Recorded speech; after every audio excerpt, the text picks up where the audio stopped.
はいどうも、はやともゲームズのはやとです。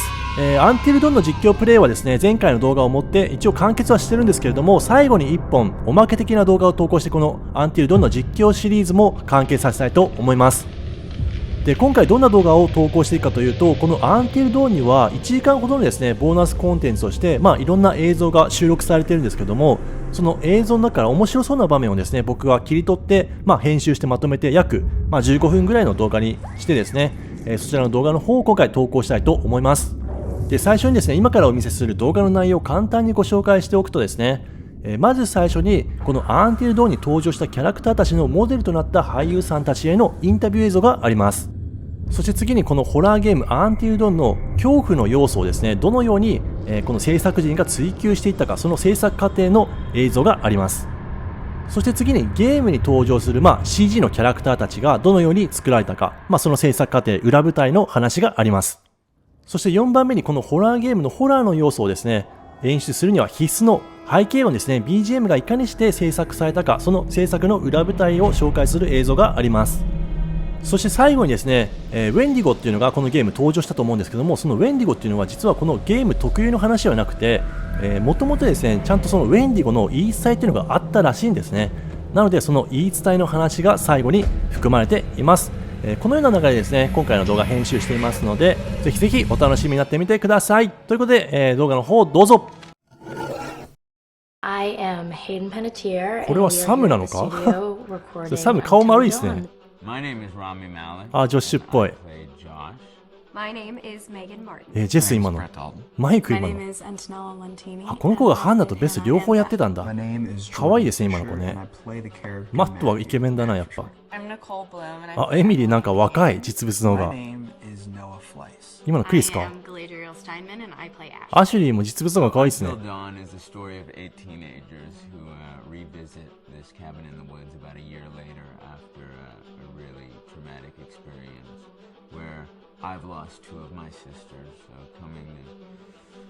あ、ゲームのキャラクター通りあんま瞬きしないこの人。ハ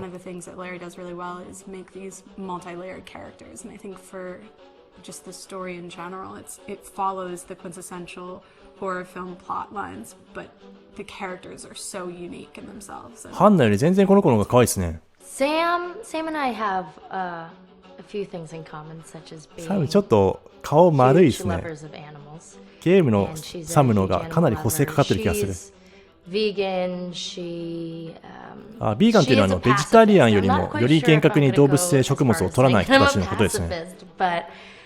She's spunky and cool. I know that she, I think, is made fun of a little bit by the rest of them who think that her morals and her beliefs in that area are a little ridiculous and they don't agree with them. But she doesn't care. It doesn't stop her from being herself, and that's something that I hope I have in common with her. You know, he definitely can be depressed at some times and a bit of a loner, but he takes some solace in one of his sister's friends, Sam, played by Hayden Panettiere, and invites everybody back to the same house the next year to kind of find some closure.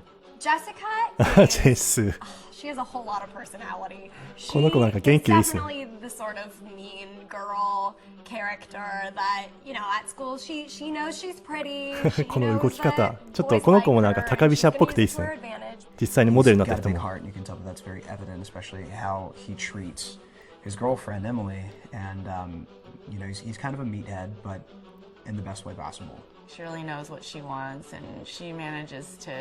エミリー明らかに実物の方が若くて可愛いですよね。ゲーム内のエミリーおばさんだったかな。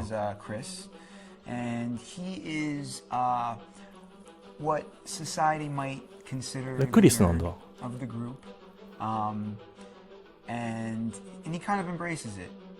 Ashley she's a little more serious than some of the other girls. She's definitely very intelligent and thoughtful. She kind of looks at the whole big picture of things. She's not quite as geeky as Chris, but they connect in a lot of ways. Mike is like big guy on campus. He's なんかマイク実物ちょっとあれですね。 who has some charm and has ゲーム内のマイクの方がかっこいいな。 I don't know. People seem to like Mike. He gets away with a lot, though. He can be kind of jerky. The fact that he really just kind of wants everyone to be happy, and he's a people pleaser, and that's I can definitely attest to being, that guy. I'm always the friend that wants everybody to be happy and wants everybody to be taken care of, and that's definitely Matt. But also, like, this character is just so fun. I rarely get to play the bitch, and so it was really fun to do that. I just think this is just the coolest thing to be a part of, and I just think it's going to take the world by storm. I really do. I think this genre is the wave of the future, and I think that once people see the potential behind it, of getting to interact with the drama that you're witnessing unfold in such a realistic way, that this is how entertainment is going to be from now on. Until Dawn is a game that's full of horror, and one of the things we decided to do early on was to take a scientific approach to how scary it was. So we did experiments on people and we measured their responses to the game. We've created a test area. It's as close to a home setup as we can get it. We've recruited ordinary people to play the game and we've left them to play it on their own. You're turning the light on. 白人の人が多いですね、実験に加わってる人たちは。The only difference is it's rigged with cameras and microphones that relay the data through to the next room where people are watching them play. Bracelet here we use for biometric testing. It measures the player's emotional response. It's called a galvanic response sensor. It makes contact with the user's skin and it measures the electrical conductivity across their skin. It's the same principle as an old-fashioned lie detector. When you're stressed, you sweat a little. Very sensitive. It picks up tiny changes if the player is feeling anxious or scared. That data's fed back to a testing team. It comes through as a graph. あ、ここはこれ自分の場合は自分も一緒に落ちるみたいな感じの選択肢を取りましたよね。この後どうなったんだろう。あ、結局この人落ちちゃうんだ、やっぱね。ハンナの手を離してもベスも落ちちゃうんだ。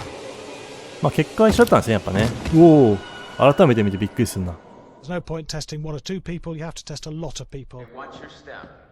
When we have a scare that's consistently has a measurable emotional response, then we knew it was good. If it didn't have that, it goes back to the team for improvement. The data doesn't tell us what's wrong with the scare, it only tells us if it's working or not. Wait, okay, so you hear that too, right? Josh. Here we have a chapter relatively early in the game. Weirdly regular. Nothing regular about it. We have to create tension and anxiety in the player so they are ready to receive the scare.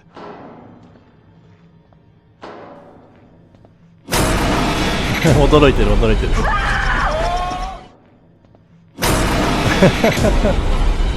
れなんかリアクション見るの楽しいかもね。ホラーゲームに関してはなんか実況者の顔を映すっていうのもありなのかもしれない。Give the player time to recover, すげえびっくりしてる。 cool down, to calm down, and then start building the tension again before we do the next scare. Hey. What? Hey. What the hell? Ooh. You just got 怒ってる。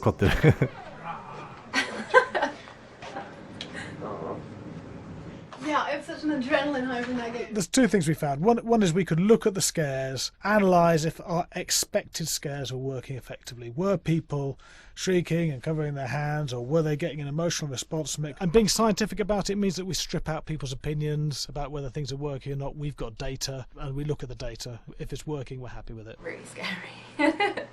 Bit scared and wanting to get away. I actually be maybe a bit scared to play on my own, but in a room with the lights on, yeah, with some other people as well, yeah, maybe. but because I'm a scaredy cat, I would play with someone in the room and the lights on. It was one of the scariest games I've played in a long while. My name is Will Biles, Executive あ、こういう風に顔の表情をキャプチャーしてるんだ。The first part of getting a believable facial performance すごいメイクになっちゃってるけど。 topographically the actor's range of emotional expressions as separate versions of the same head. every tiny nuance あ gets digitized ハンナと別役の女の子がスパイダーマンみたいになっちゃってる。 recreate every facial movement that the actor makes. Once the topography has been recorded, the actor's performance itself can be captured by using a predetermined set of marker points drawn precisely on the face and a high-def helmet cam, wirelessly linked to capture devices. The camera is the small box where it looks like the microphone should be. Sam, Mark. It records in high def the movement of the dots throughout the performance that will drive the すごい。 expressions captured earlier. 実物の方がイケメンですよね、マット This は。 form of capture エ is ミリーもだ far けど。 less lossy because there are fewer interpretations between performance captured なんかこういう誰もいないような環境で演技するっていうのもまた特殊ですよね。 via two separate lavalier mics 普 attached 通 to the の helmet. なんだろうな、ドラマとか映画の It takes 撮 a 影とは while ま for た the 違 actors う to 演技力が acclimatize 必要になり to そう。 carrying around the recording devices and the helmet cams, but very soon the shoot becomes similar to any other effect shoot or a green screen shoot. The actors in these scenes are only recording facial animation, but use cursory body movements for pacing. Wait, and maybe we should all stick together and find everybody and make sure that we're all okay, so... 1-1, the year before the prank. Take 2, Mark. Other than the other actors, they have to use their imagination for everything and everywhere that they are supposed to be seeing and feeling. 想像力かなり必要ですね、実際ね、こ From a の hot 演技する midday には、こ studio の in 環 Los 境で。 Angeles to a freezing midnight mountain in こういう British ゲーム Columbia. 用の俳優さんとかまた特殊な分野が生まれるのかな。興味深い。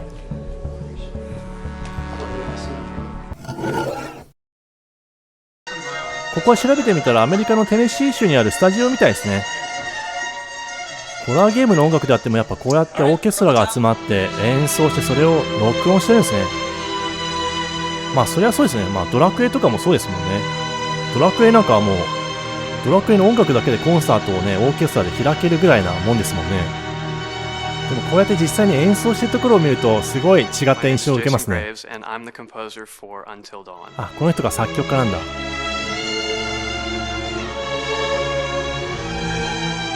I seem to have made a name for myself in horror. And there's something about scary music. I think it's maybe the lack of rules. The biggest rule in scary music is there are no rules. So you can do anything you want. And actually, if you end up doing things that don't feel like they would work out together, they kind of clash and it ends up being even more effective for scary music. So that's what really drew me to Until Dawn was the textures, plus writing thematic material that is interwoven with the scary textures. I haven't really done anything like that before. Usually it was just all tension all the time, and that's fun and it's great. But I'm actually at heart a very melodic composer. That's the kind of music I love listening to, and that's the kind of music I love writing. That's the kind of music I got to work on in Until Dawn.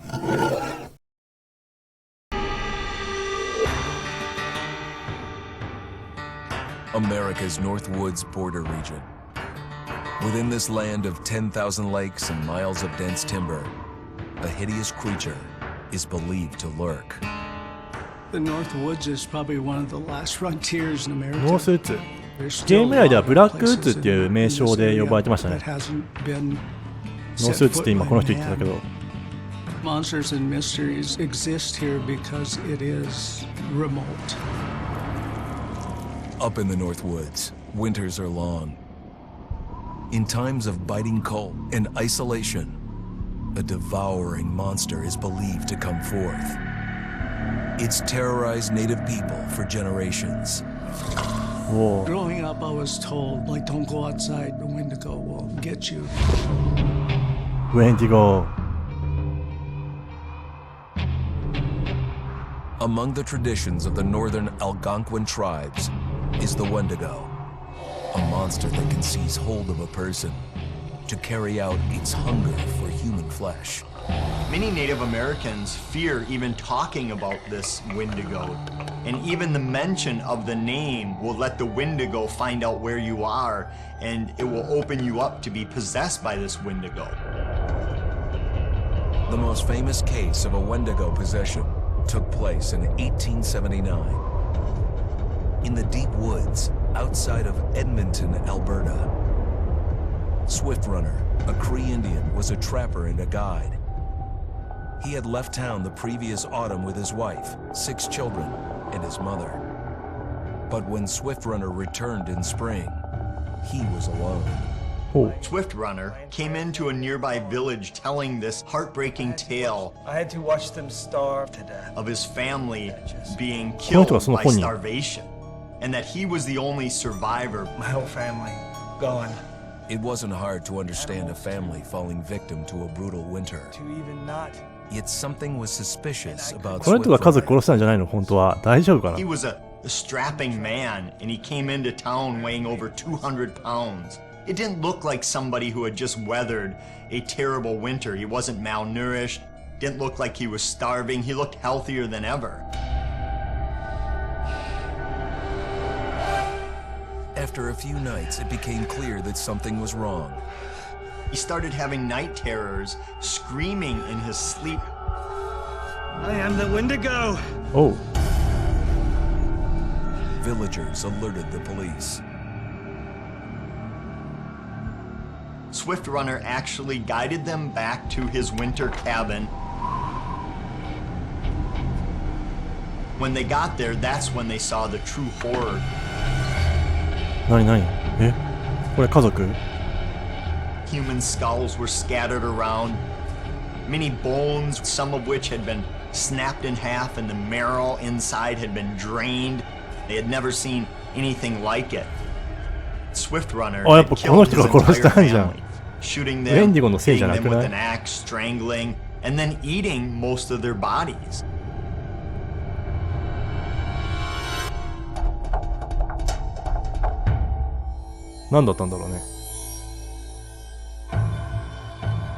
Right up until the moment the noose was on his neck, Swift Runner swore the evil spirit of the Wendigo had possessed him and twisted him into a cannibal killer. When he was on the gallows, Swift Runner himself said, "I am no longer a man." はい、いかがでしたでしょうか。アンティルドンのボーナスコンテンツをですね、ちょっと短くまとめた動画をお届けさせていただきました。やっぱあれですね、最後の話もそうですけど、制作裏舞台の話とか、そういった話を聞くと、このゲームを別の角度からね、また楽しめていいですね。あとやっぱあれですね、俳優さんたち、そのキャラクターの元になった俳優さんたちが実際に見れたのも良かったですね。っていうか、サムどうなんですかね、あれ。ゲーム内のサムはかなり美化されてませんでしたか？実際のサムよりだいぶ綺麗でしたよね。逆にハンナとベス役の子だったりとか、あとはエミリー役の子とかはね、実物の方が断然良かったですよね。実際の俳優さんを見れるっていうのはやっぱ面白いですね。はい。ということでですね、今回はアンティルドンのね、おまけ的な動画を最後に投稿させていただきました。以上をもってですね、アンティルドンの実況シリーズを完結とさせていただきたいと思います。全14回にわたってですね、このアンティルドンの実況シリーズをお届けしてきましたけれども、長い間お付き合いいただいてありがとうございました。またね、ホラーゲームとかやっていきたいと思います。それでは失礼します。はやともゲームズのはやとでした。またね。